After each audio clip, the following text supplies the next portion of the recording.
Three, two, one. Hello, dear listeners, whoever may be listening to this here interview right fucking now. My name is Solomon, and I am here with Baruch Belmont, and I play as the Doctor in the RX cell, and Freddy the Nightmare. All right, he is already in character, ladies and gentlemen. Just one more time. That's Baruch, right? Yes, Baruch. Okay. Yes. Because that, God, I can never pronounce that name. But now that you said it, I'll get it right. So Baruch. Cool. So Baruch. Baruch. I am going to ask you the obligatory question I ask literally everyone when I start these things, and that is, how much did you know about Dead by Daylight before you started this podcast journey? Well, I'm glad you asked. I actually knew very little. I learned a lot after lore reading and everything like that. I didn't really know much about the characters or the killers or even the entity, but after I met you and you were so, you were so knowledgeable about the Dead by Daylight lore, I had to look into it a bit more. And when I did, I wasn't disappointed. I actually really do like the concept of the entity and how the game itself is basically just its feeding grounds. Yeah, that is certainly a very interesting premise to form a game. Kind of the cycle of just death over and over again defeats some kind of spider god. Cool. So you didn't know much about DBD before you started doing research into it, but what is how do I word this question? What was something interesting you found out while you were researching? I guess besides the entity, what did you find interesting about whatever you looked into? Let's see, something interesting I looked into. I guess the mysteries revolving around Richter Felix and the plague. Because no one really, I guess we're still trying to piece it together till this day on what exactly is going on with those two. But I know, at some point, I think the plague became the way he was because he was injecting himself with something. I sort of forgot exactly how that lore went, but I always found it to be interesting. That's the blight. That's the blight. Oh, see, yeah, I'm not too knowledgeable in Dead by Daylight. I will teach you everything you need to know. And also, once you listen to the podcast, once you get all the episodes, you'll just know everyone by heart. Right. But yeah, exactly. Felix and the blight came out together, and there is sort of a mystery surrounding how the blight ended up the way he did. I mean, he certainly followed the path of drugs and shit. But we're still not entirely sure all his, because he's one of the characters that's been in the realm for quite a while and just has been searching for the truth for a while. So we don't know the full extent of what he knows, and we might not get to know soon just because he's kind of a corrupted monster at this point. So we'll figure it out, and if the devs don't want to give us any information, I will certainly make some shit up and throw it in the podcast somewhere. Yeah. But speaking of the killers in the podcast and shit, right? You play two of them, and I find it interesting that you play two of the most evil ones. When we talk about killers, some of them, like the Spirit or the Plague, they didn't really deserve to be there. They were kind of just good people trying their best. But the Doctor is a monster, and the Freddy's like a monster squared. So, how was approaching these characters for you, as someone who hopefully is not a monster? Hopefully. Oh my god, I'm so glad you asked. I really actually do enjoyed playing the Doctor a little bit, and I know that sounds concerning, but the reason why I do is because the way you described, the way you directed me about his voice was actually very similar to my natural voice. All I really needed to do was speak in a more, I guess, sinister tone, and it matched the character perfectly. So when I do it, it's really comfortable and really, natural for me to do. And I don't know, I feel like the character's kind of creepy, and I find that interesting, and his backstory and everything like that. But yeah, all interesting facts aside, or intriguingness, he is a monster. Now for Freddy, oh boy, Freddy. I let let me tell you, Freddy, especially the 2010 Freddy, he's so creepy. Until Yeah. when I first saw the movie, I didn't like him. Most And people did not. Most people did not like that movie. yeah, and looking into his character and lore and everything like that, trying to get into character and trying to play him as actually, it's not difficult, but he's very pedophilic, so Yeah, we've all getting been into there. character, right? Yeah, getting into character, and I guess I'll just say, whenever I hear the voice back, whenever I'm playing his character and I hear his voice back, I can't listen to myself because it creeps me out. I can't. It makes me so uncomfortable to, Yeah. say the things he says and everything like that. So yeah, I can confirm I am not into whatever he's into. Not, Good. no, thank you. That's a great place to start. Yeah. I guess I have a question in regards to your natural speaking voice, because I don't want this to sound rude, but I didn't really know you just spoke like that naturally. I Oh. thought you were putting on a voice. So when you joined the call we're in right now, Yeah. I was like, oh, is he acting or does he just sound that murderous all the time? Has that ever been has that ever been like a problem for you in life where you're like going to Starbucks and you want to order a coffee, but the waitress thinks you're going to murder her? Like, I don't know. Is that an issue? That's a great question, by the way. I have actually had that happen to me quite a bit, especially when I was working at a call center. I worked at a call center for about 2 years. Oh, cool. A lot of the customers were very intimidated with my voice.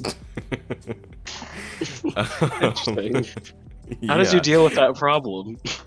Well, I tried to speak a bit more, like, friendly, but it didn't really work out all of the time, especially when I was really tired during the day. I would speak a bit more like this. Hello, how are you doing? Not gonna How may I lie, help you kind of today? have chills right now. Not, yeah, it's just a little terrified. Um, Yeah, so I guess after the call center thing, you just switched over to voicing villains, and that's what you've been doing ever since, right? because almost every customer I spoke to on the phone would say, you should do voice acting. You sound like you would be a great villain. I'm like, oh, really? Okay. Well, have you Yeah. been cast as any heroes since? Oh, actually, yes. Yes, I have. I play Oh. a main character in a Dragon Ball project. Oh. And I very much enjoy playing him, especially since I really do. I've always admired the English dubs of Dragon Ball and how Right. they would do their charge up screams and stuff like that. I always thought that was fun as a kid, so now I get to do it. Cool. I don't know a whole lot about Dragon Ball, but I think our fans might, because they're all nerds. What character? So Or are the you not character that I liberty to play say? as. No, it's perfectly fine. The character I play as is created by none other than the amazing Xavier Johnson, Crimson X, and the character Phone. Phone, Okay. yes. Like And- like telephone? Like Well, Phon, Son Okay. Phone. He's like a descendant of the Goku of the Son family, like a okay. large. I'm gonna pretend like I know what that means. Go ahead. Well, he's basically he was the #1 hero of Kanton City. It's like a hub world in the world of Dragon Ball Xenoverse, like a multiverse thing, and yeah, he pretty much saved the city, so he became a hero, and yeah, he sounds a bit more like this. Hey everyone, what's going on? Nice to meet Okay, you. that's slightly friendlier. But I imagine Yeah, doing yeah. that all day might not be like good for your voice. It might not be kind of tiring. I couldn't speak like that all day. Oh no, believe it or not, I actually can. Oh, okay. It's very comfortable to do, despite my voice, range being so low. Yeah, makes sense. I think the most I know about Dragon Ball Z is that there's this one character called Majin Buu, and he like Ah. turns people into candy or something, and I was just terrified of that as a child. So Yeah. there's that. Let's see. Um, Sorry, I got a text. It was kind of important. Oh, that's fine. No, you're good. Okay. So you, what other kind of villains have you played besides just the ones in my podcast? Like, what else have you done, and what have you enjoyed? Oh, oh well. Let's see. Another villain that I have done. I guess I did audition for a lot of villains, but there is another villain I do, which I very much enjoy. He's basically a warmonger, conqueror, like planet conqueror. Yeah. It's also in the same universe or the same continuity of the Dragon Ball project that I'm playing as. Yeah. They really did enjoy my villain voice, so they wanted to use it for a character. And this character is very much similar to. Have you ever seen Baki or?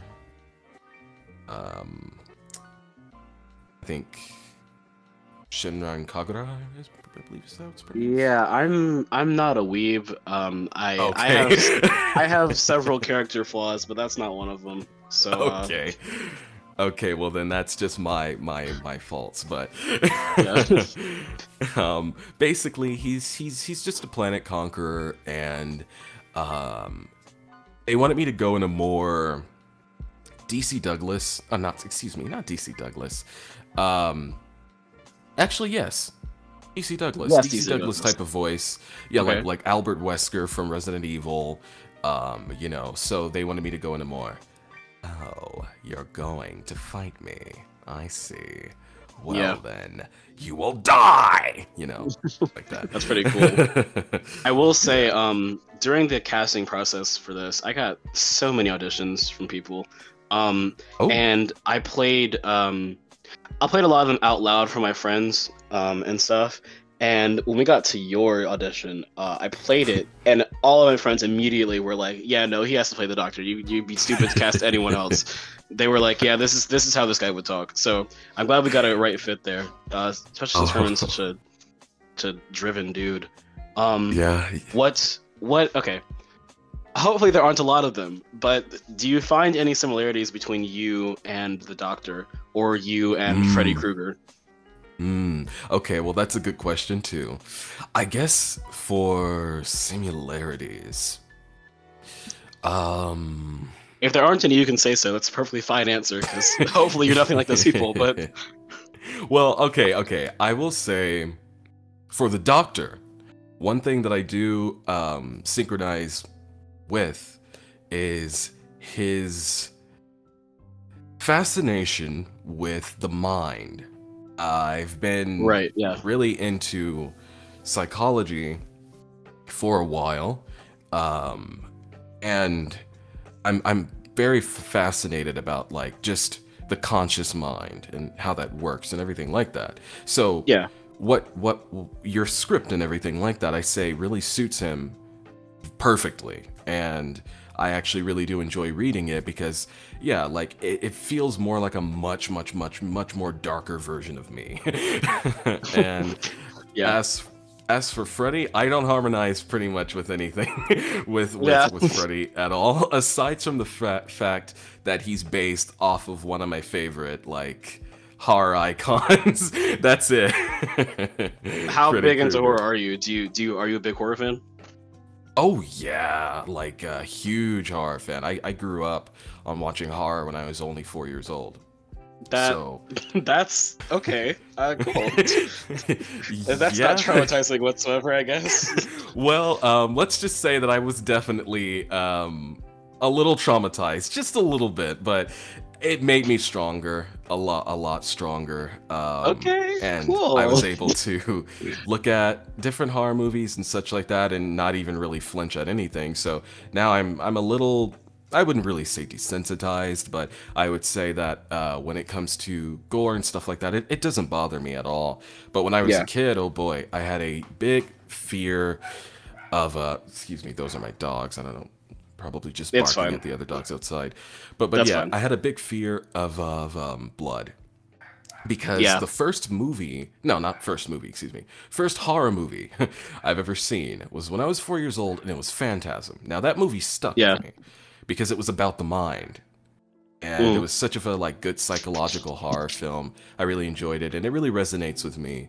And there is a specific scene in there that was very bloody, and oh boy, my first reaction to that was just jaw drop. Like I didn't say anything for almost the whole movie. Yeah, that's pretty cool. What movies like in the past did you like that you 1 second.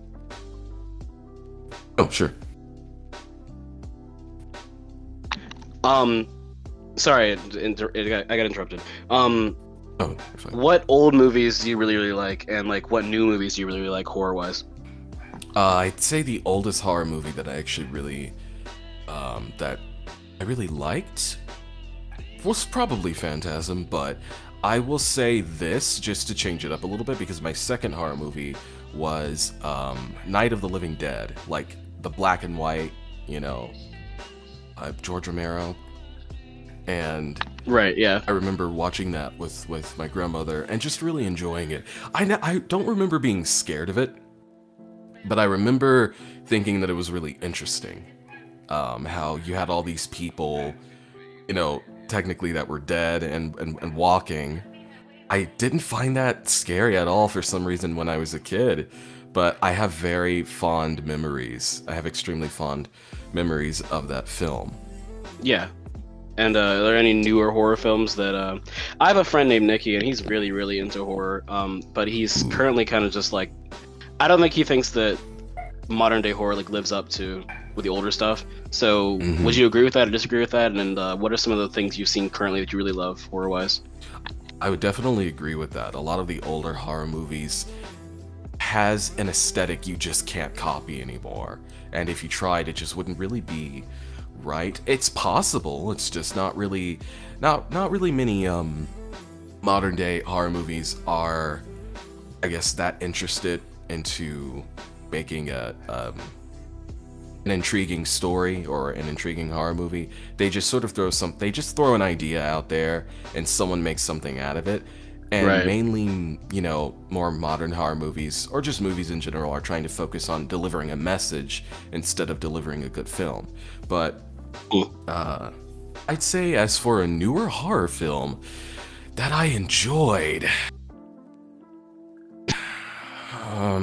they made like I guess like an icon or just a vessel for him. Yeah. It was like a weird mixture of like I think human body parts and animal body parts or something like Oh, that. cute. Very creepy movie. Yeah. And it's just a team of people out in the woods because they're, you know, hiking. They end Yeah. up getting lost on this trail. And they find like these weird effigies that were created out of like twigs and such like that. It gave me very heavy Blair Witch vibes, but Right. Okay, I do just not know the movie you're talking about. I okay. don't Yeah, watch movies. I don't even know why. It's okay. I forgot what it was called, but I'll have to look it up again. I'll probably ask my friend. He's the one that showed it to me. He should Right. know. So you like anime and horror movies. Mhm. Are there any like anime horror things that you've seen that you could suggest to somebody? Yes, I am a very weird person, but I'd say one of the best horror anime that I've probably watched. Let's see. This is kind of a tough one. I'm not too sure on the title of it, but I did like a few things about Gaunt's was really creepy, but I tried to watch it, but I just really couldn't get past a few episodes because it was a bit too twisted. bit too weird. But I'd say in terms of like favorite horror genre, anime or manga, would be Junji Ito. Junji Ito is hands down the best when it comes to like horror, anime, or just really creative, you know, art. Very, very cool. That's cool. I will probably not check it out because I think You anime would be horror. terrified. Yeah, no. I think specifically anime horror really creeps me out. The deepest I've gone into anime horror is probably either like Death Note, if that even counts, or like Danganronpa. Yeah, those count a little bit. Yeah, sure, why not? Yeah, just count a little bit. That's all they really count for. Well, okay, so you said you've been watching horror movies since you were like 4, which is terrifying. Yeah. But like, when did you start watching anime? How'd that happen? So, how anime happened? I think I can pinpoint the first time I actually started getting into anime. It was Sailor Moon and Dragon Ball. Nice. I really enjoyed watching Sailor Moon. Yeah, Sailor Jupiter was my favorite one. I'm sure all Sailor Moon fans right now are just geeking out. Yes. I never actually seen it, but I know all the references to it because it's everywhere in pop culture. But oh yeah, those are the 2 anime that got me into watching, and I guess I never really stopped. Like, anime's always been a part of my heart ever since then. But I did slow down on watching a lot of newer anime. Like, I still haven't seen Demon Slayer or Black Clover or a lot of the the anime talked about anime that's coming out. Yeah, but that's pretty much it. Cool. I want to dive back a little bit into like the podcast, right? So, how did you get into voice act? Or you already talked about that. You talked about the call center. Yes. Yeah. But like, what does it mean to you to be a voice actor, and like how do I word this, man? Is this something you want to pursue like super strongly, or is this like for fun? Like, what's your motivation behind it? Yeah, I'd say, so I first started off wanting to voice act probably when I was about like maybe like 5 or 6. I was very small. I was playing Resident Evil on the PlayStation 1. That is so crazy. Sorry, just I've had 3 or 4 different people I've talked to so far talk to me about Resident Evil at some point. Oh, anyway, yeah, it's a big thing apparently. Half the cast knows about Resident Evil. But anyway, continue. Yeah, it's a big franchise, I guess. It kind of did start the whole survival horror thing. But yeah, I heard the voice acting for like Jill, Barry, Wesker, Chris, all of them, and I was thinking like, oh wow, it's like these people are acting, but they don't have to show their face, So as a kid, I kind of grew up fascinated about the idea of voice acting and thinking that you can do that.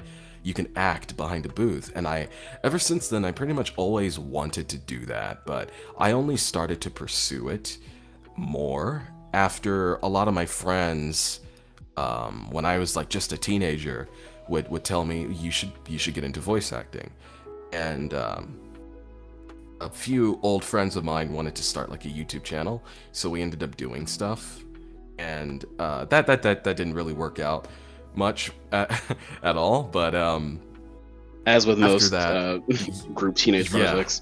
Exactly right. Yeah, but after that I met some new friends, and they pretty much said the same thing, like, your voice is really nice, you should get into voice acting. So yeah, growing up I've dealt with, well, not really dealt, but growing up I've noticed people asking me why I'm not into voice acting. I should get into it. So I actually finally started to pursue it after I worked at a call center. I'm like, I can't keep working here for the rest of my life. I have to do something. Yeah, makes sense. I assume call centers are pretty boring. Well, a little bit, but they definitely, depending on what call center you work at, they keep you working so you're not necessarily bored. you're just tired every day. Yeah, that's probably worse. Yeah.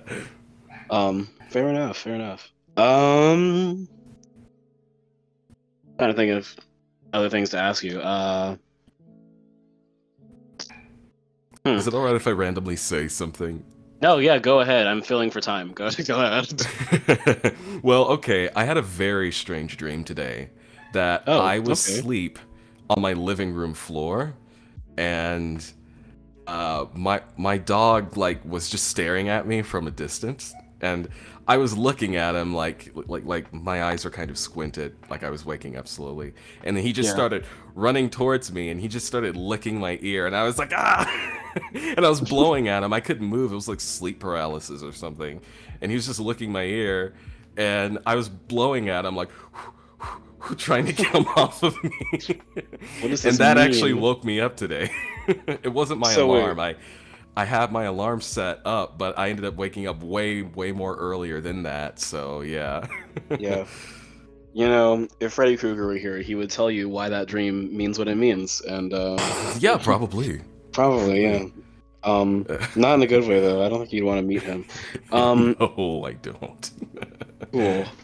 I think I need to start He would wrapping be up 'cause like, I have to. yeah. Apparently, I have to take my brother to this thing at his school. So my cut's a little bit shorter. Sure. But do you have any questions for me? Since this is the first time we've like talked for an extended period of time. Sure. Yeah. This is the first time we had some sort of alone time. Let's see. Yeah, it's really intimate. Ooh. Yeah. I know, right? Ultimate Well, I ship, guess Wraith X Doctor. Well, I guess I can ask you about a few of your acting projects that I've seen. I've actually really enjoyed them. Oh, you'd be the only one, but go ahead. Oh,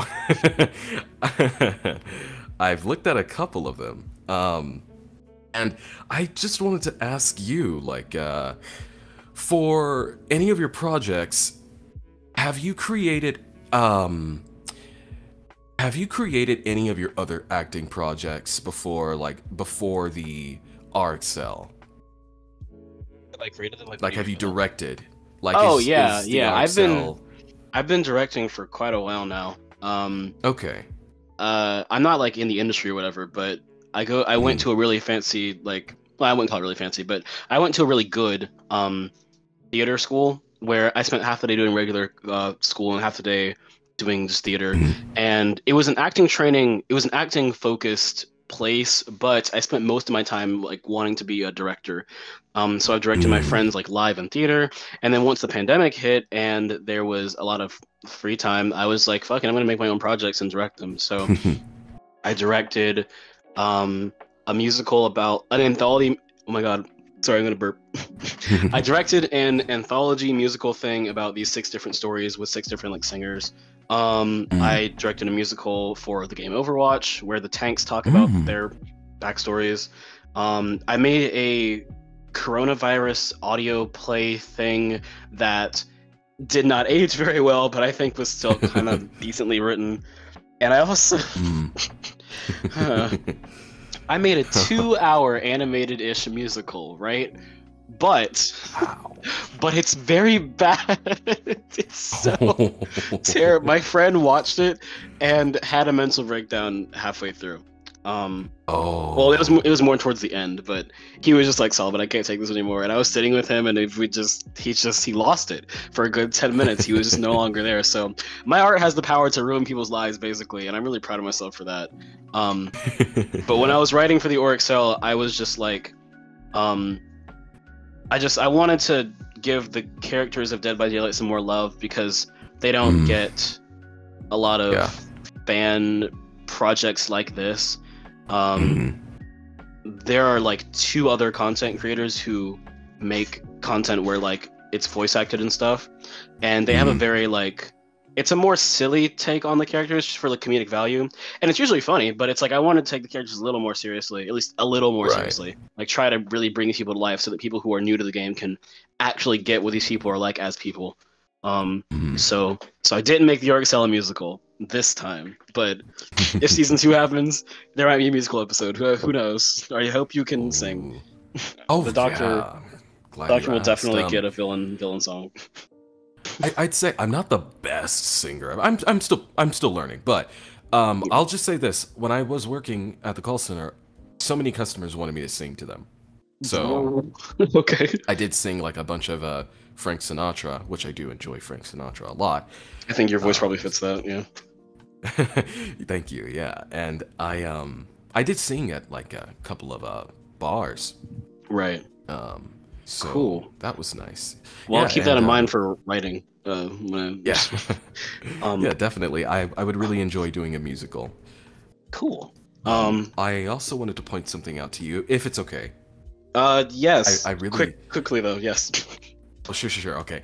I really did enjoy your hero and villain duet. I listened to that at least like 3 times, and you have an amazing singing voice. Just wanted to put that out there.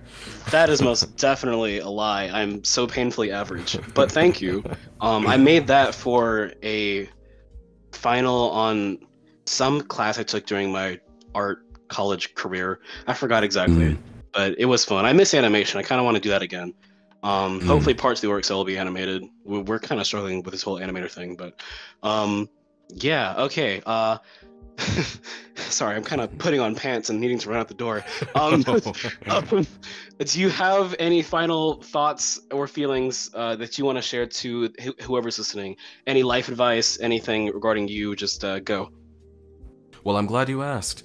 Well, yeah, my journey doing voiceovers was a really rough one. You know, I didn't have the affordability for a booth or professional microphone, so I started voicing small projects for friends and stuff like that. Nothing really big, just sort of dipping my toe into it. And I began aiming higher by doing a number of different commercials within my hometown, about like back in 2015. But if you have a rough start, just don't stop there. Start small, think big. Like my old motto, I think, was think big, start small, go deep. That's pretty much my advice to you if anyone aspires to pretty much do anything, not just voice acting, anything. Don't overexert yourself. Just think big, start small, go deep. That's a very good mindset. My old theater professor used to be like, "Hey, how do you eat an elephant?" And I was like, "What? What are you talking about?" And he was like, "How do you eat an elephant? You eat it one bite at a time." So that's very small chunks of one big thing. I totally agree with you on that one. Exactly. I need to get on the road like now. I didn't want to rush this, but like I have to like Zoom. So thank you so much for being here. Yada yada yada. Support the podcast. Yada yada yada. Go follow Baruch's links that I'll put in the description if he has any. Yeah. Thank you so much for being here, and I enjoyed your work with. I will say, your doctor and Freddie. They just. I always feel a certain type of way listening to. So. See you in your nightmares, you're good. Mr. Trope. Okay, I'm thoroughly disturbed. Goodbye. Thank you. Bye.